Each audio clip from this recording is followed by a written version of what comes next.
Good morning, Jupiter's Townsway, Amber speaking. Hi, I'm looking for Mr. Hathaway in room 1213, please. Just one moment. Thank you. Hello? Hey, is Daniel around, please? Yep, this is him. Hey, this is Matt Schichter, man. I have an interview with you. All right, cool. You got a couple minutes?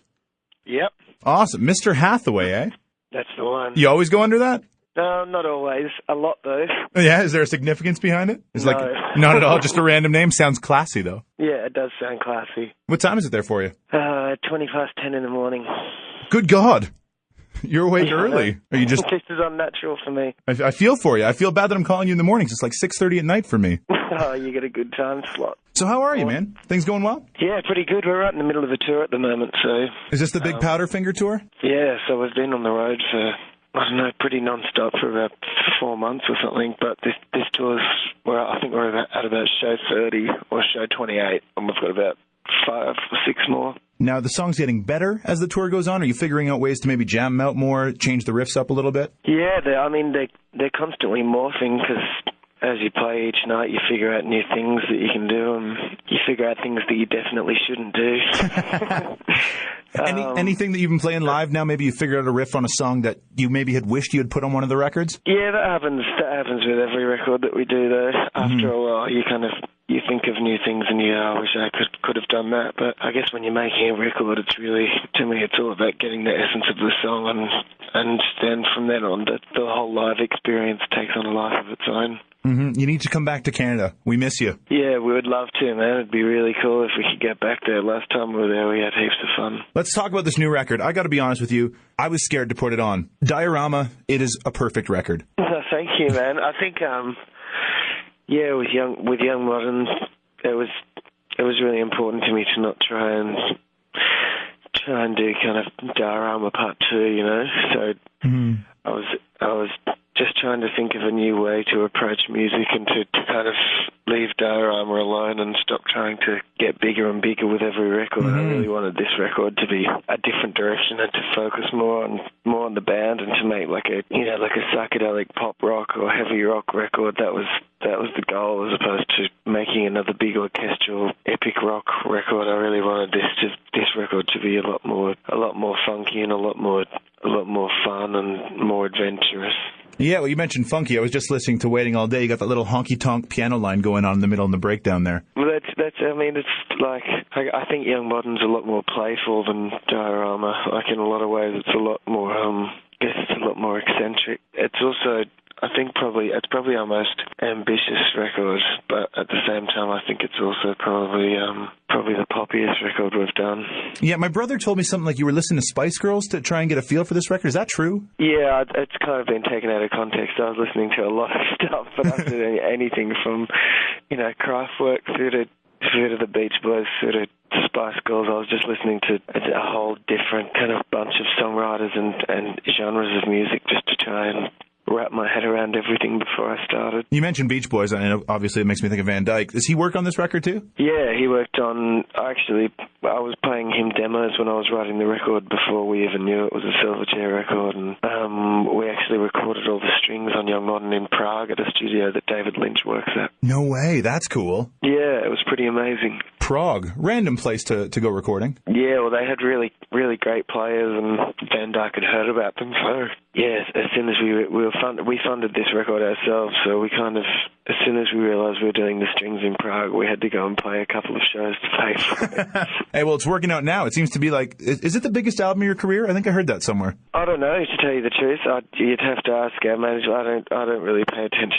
Yeah, no, I figured. Nonetheless, a great record and a lot of piano. Every record you're playing piano more and more. When did you pick up the piano for the first time? Well, this record actually, I don't play the piano on this record. That's Paul Mac. Paul Mac, yeah, okay. Who's in the Dissociatives with me, but I think a lot of the stuff was written on piano and keys, so I like the sound of keys at the moment. It's like, I don't know, I think our band sounds a lot better lately as a four-piece, having someone on keys as well, because we don't have, we've never been a band that has, lots of backing vocals and stuff on stage. Sometimes it's nice to have, implied harmonics going on with another instrument that I can't do on the guitar or whatever. I hear he's your musical soulmate. Yeah, we work really well together, and we see him as like an honorary member. Yeah. I don't know, we also call him Billy Preston a lot. That's awesome. So, I don't know, Ben and Chris really enjoy playing with him, and I really enjoy him playing in the band, so for now it's working out really well, and it's been a really fun experience. If that's the case, you think you'd do another Dissociatives record, or is it just writing with Paul now for Silverchair? Well, I don't write with Paul for Silverchair myself, but Paul just plays on it, and then when we do Dissociative stuff, we write music together. So on the road so far on this tour, we've written about 5 or 6 new Dissociatives tracks. Oh, no way. So that might be the next record we hear from you then? Yeah, I'd say so. And then I'm going to try and do something like a film score or something, and then get to work on a Silverchair record. Yeah, there are parts of the new record that it very well could be a film soundtrack. There's some really cool film-ish melodies, I guess you could call them, in there. Yeah, well, I mean, it's I think Young Modern and Diorama both have a very cinematic quality about them. I think Young Modern is probably more playful. I suppose in a lot of ways the cinematic elements are more whimsical and a lot more kind of, I guess they're less featured than on Diorama. Diorama is very much about the song and the arrangement and the strings, and this record's a lot more like the strings are another psychedelic colour, so... A lot of the music since probably 2001 has been heavily influenced by cinematic soundscapes and things. You ever thought about playing a live show with a full orchestra? Have you?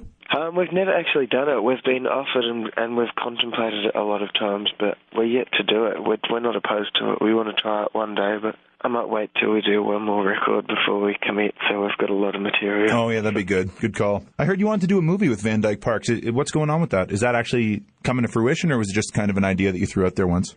We're talking about it at the moment, actually. I can't talk about details or anything. It's not confirmed, but we're talking at the moment about doing it. Would you act in it, or would you just write music for it? No, I'll be visually backing out of the project. That's a good way to put it without going into too much detail. Yeah.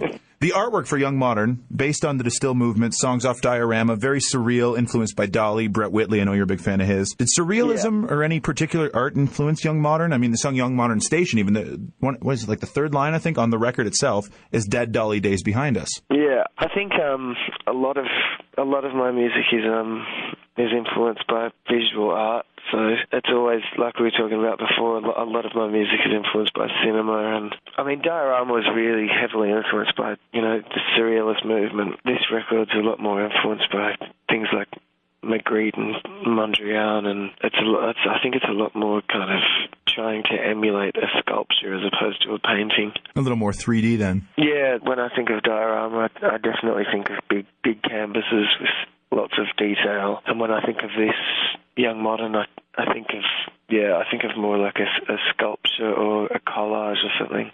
It's not as broad, but it's a lot thicker. I read a while ago, after all these years, completely influenced by Dolly's Phantom Cart. Yeah. Any songs off Young Modern written the same way, kind of? Those Thieving Birds was completely based on the view at my house in Windsor in England. Oh, you have a place in England too? That's cool. I didn't know that. Yeah, well, that's where my wife lives. So I was sitting out on the back terrace with a guitar, and that song was written completely just looking at the view and writing things down. And yeah, it was like, I think it was snowing or something weird, and I just sat out with my guitar and some gloves. How did you mix that up then with Strange Behavior? Why did you decide to put the two together? Well, it's actually written as one song. It's all one song. It was only a last-minute decision to split it up with some titles, but I was trying to keep the iPod generation appeased. I heard you wrote the first 6 tunes to join up lyrically and then just said, fuck it, blues for the rest of the record. Yeah, kind of. I think the record was basically written with the idea of getting dropped from Atlantic in America, so it's kind of ironic that it's become successful, because my manager called me up and just said, look, just put a bunch of stuff together so we can send it to them, and they're not going to like it because they didn't like what I was doing. They thought I was tripping out or whatever. So were you? Yeah, a little bit. And then I came up with 8 or 9 tracks and sent it to them, and I did it all in like 3 or 4 days, and they dropped us, and then that ended up being kind of the backbone of the record, and I kept about 7 or 8 of those tracks and worked on them and finished them off lyrically and stuff, and then the rest of the album I just wanted to have some fun and do, you know, like, I wanted it to sound like the White Album or something where it's, like, completely broad in terms of what the genres are covered and what's being explored, you know.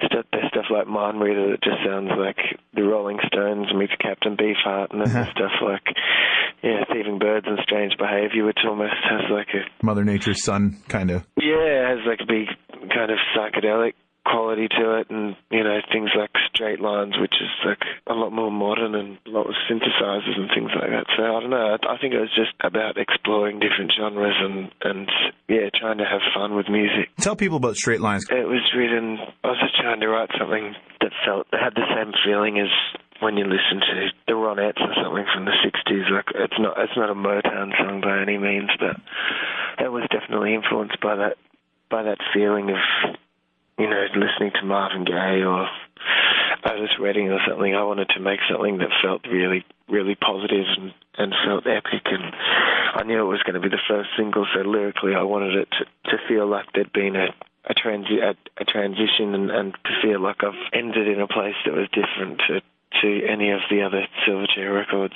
What are we looking at for the next single up here? Do you know? Reflections, Losing Sleep? Yeah, Reflections is the second single, and we actually did a really interesting kind of Mondrian film clip, which looks really good for that. And then If You Keep Losing Sleep is the single after that, which has a pretty psychedelic film clip. Yeah, the film clips for those two are a lot. They feel more like the record than the Straight Lines video. But yeah, the reason for that is when we released Straight Lines and we were doing the video, we just really wanted to do like a straight ahead performance clip, because it was the first time people had seen us in quite a while. And yeah, I actually really like the videos for Straight Lines. I think it's a really good performance clip. But then, you know, once that was kind of out of the way, then that was our turn to kind of go a little bit crazy and enjoy it a bit more. You wrote some new tunes over the summer? Is that true? We're Not Lonely, Barbarella, Hide Under Your Tongue, or were those just B-sides from the sessions? No, they were written as new songs. Barbarella was an old idea that was rewritten, and I kind of finished it off. But yeah, the rest of them, they were kind of freshly written because we wanted to put some new, interesting stuff on the B-sides for If You Keep Losing Sleep. So yeah, there's some fresh stuff that had just come out. I don't want to mention the arthritis thing too much, because I'm sure if I had some sort of disease or ailment or whatever you want to call it, I wouldn't want the whole world knowing about it. So I'm sure you don't feel too comfortable talking about it, even though everyone asks you. But the reason I want to bring it up is because I heard you had to change around some riffs in The Greatest View and the way you played the guitar. And I'm wondering if because of that, your guitar playing style has changed at all. Yeah, my whole kind of guitar playing style changed probably around the end of Diorama, but it was actually really good. I had 2 years where I wasn't not allowed to play an instrument or anything, and I couldn't walk, so I was just kind of stuck in bed and in hospital and in wheelchairs and stuff. So I wasn't allowed to play guitar, and I couldn't move my hands. So. How hard was that for you? Oh, I hated it. It was really horrible. But the funny thing was that when I started getting better, and I started playing again, I had this whole new way of playing guitar, which I actually enjoyed more. It's a lot more, the span of my hand wasn't as wide anymore because everything was stuck together. But then, over time, now I can play everything again. But there was a while there when I was just starting to get better that I couldn't really play things as well as I should have. How's Natalie doing? You mentioned her earlier. She's got a new album coming out this winter. Yeah, she's great. She's in Adelaide at the moment in Australia filming a movie. Oh, okay, cool. Your schedules are kind of apart most of the time. Yeah, especially the last year or so. It's been pretty hectic for both of us, but we're doing all right. Yeah. You playing on her new record at all? A little bit. I helped her write a couple of songs, and she was working with Ben Hillier, who's a really amazing producer from England he worked on Blur's last album and worked on the last Future Heads record and stuff. So I went in and I just wanted to see how he works, and they asked me to play some guitar, and I worked on a couple of tracks with them. It was really fun. Seems like he'd work quick working with the Future Heads. I feel like everything was recorded really quick with them. Yeah, he is pretty quick actually. He's a really productive worker, so he was good to watch work and to learn some tricks from. Would you ever want to do that again? I know Frog Stomp recorded in, 9 days, something like that? Would you ever want to do that again, just quick, 3-piece rock? Maybe, yeah. I never rule anything out, but at the moment I'm getting pretty obsessive-compulsive about recording, so to me, that's the most enjoyable part of being in a band, so I try and prolong it as long as I can. There you go. Speaking of Frog Stomp, I heard you're not a fan of the first two records, Freak Show and Frog Stomp. You feel like it was your crappy high school band. I don't know if I was that harsh about it. I don't know, yeah, I just can't relate to them as well as I can relate to, recent stuff. I guess that makes sense, but I mean, I'm not embarrassed by them. I just don't, I'm not going to go out of my way to perform them because I don't really feel like that wasn't my best work. I don't think it was our best work as a band, but I can appreciate, people that like it, and occasionally we play a couple of songs from the first two records just to make it interesting for ourselves as well, but we're pretty adamant in moving forward and playing our more recent material. Oh, yeah, for sure, and that makes sense. And I think that's what most people want to hear anyway. That's the thing. We always kind of assumed that people would get upset if we didn't play that stuff, but people get more upset if we don't play, Tuna in the Brine off Diorama, or if we don't play Thieving Birds off Young Modern. That's when people start getting really angry. So it's actually really good. People are here for the future. Yeah, it must be nice. Yeah, we feel really lucky. Explain to people here about this Peter Garrett, Bono, smoking a joint situation that happened in Australia. I guess he's the founding member of a band called Midnight Oil, who I guess are the Australian equivalent of The Clash or something, maybe. Very kind of politically active band in the 80s, and really incredible songs and incredible message, and then they kind of went on to, they've now broken up, and Peter Garrett, who was the singer, is a minister for the Labor Party in politics over here now. The Labor Party there is different, though, than here. Liberal in Australia is our conservative, and Labor is our liberal. Yeah, that makes sense. Okay. Yeah. So now he's working, he's a minister for the Labor Party, and he's doing really well there.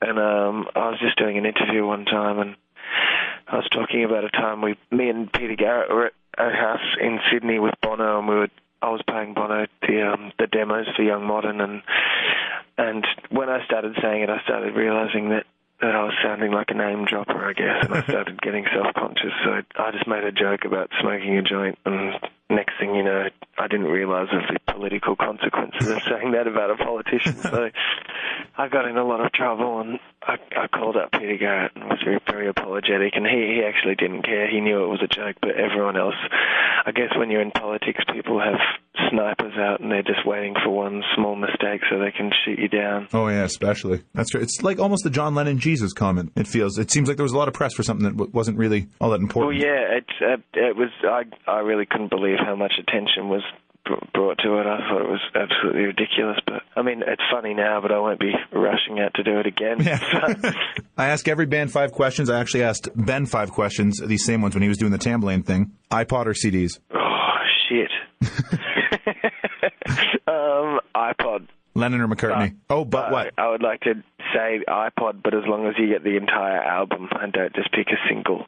Good call. Did you write for people to listen that way? Yeah, it's definitely a record. That's the one weak link in the modern music chain, I think, is the fact that now people don't make albums anymore, and it really makes me angry. Well, look at what Radiohead did. You had to buy the record. That was the only way to do it. They're so smart. I think they're one of the most relevant musical acts in the last probably 20 years. Yeah, I'm excited to hear this record. I haven't heard it yet. I have yet to download it, but it's on its way. Yeah, I want to hear it too. The second question, Lennon or McCartney? Lennon. Alcohol or marijuana? Oh, God. Marijuana. Song you've written you're most proud of? Maybe If You Keep Losing Sleep. In one word, Silverchair. Tired. Tired. No, I'm joking. Silverchair. First thing that comes to your mind? I don't know. The first thing that comes to my mind is Young Modern, but that's 2 words. It works. I don't know. It works for me. I like it. All right, Young Modern with a hyphen, maybe. Yeah, there you go. Exactly. I heard that's your nickname. Van Dyke calls you that, or something like that. Yeah, that's where we got the title from, because he just out of the blue one day started calling me Young Modern. I didn't understand why. So I just started. I wrote it in a song on Young Modern Station, and then I just really liked the sound of the word and what it kind of felt like it encapsulated. So it was definitely the first record that we've done where I kind of told everyone the title before I'd even shown them the song. Do you write lyrics last? I read that somewhere. Yeah, I do. On Diorama, I wrote a lot of Diorama and Neon Ballroom, I wrote a lot of the lyrics first. Yeah, but this record, I definitely was procrastinating because I didn't really know what I was going to write about until the last minute. Mostly insomnia. Yeah, well, the ones that were based on insomnia were well and truly written, but all the other ones I was waiting to find something other than not sleeping to write about. Well, it's almost political on all across the world. Yeah, I mean that song was kind of written to be that was inspired by like meditational music and stuff. How it's just constantly looping on itself and doing the same thing and building and building. And I guess I was just trying to write something like an abstract, alternative psychedelic mantra. Very nice. Daniel Johns, thank you so much, man. Respect, brother. Appreciate it. You don't know me. We've never met, but I'm very proud of you. Thanks a lot. You made some good records, man, and you always keep me thinking. And it's a love-hate relationship because every time I write a song, I just think of Diorama. I'm like, well, I can't be this good. It's not going to happen. Thanks, mate. It's like listening to the Beatles. It's like, oh, there's no point. There's no point in trying anymore. Yeah, everyone should just give up. Yeah. No. Keep making music. Everyone should make music.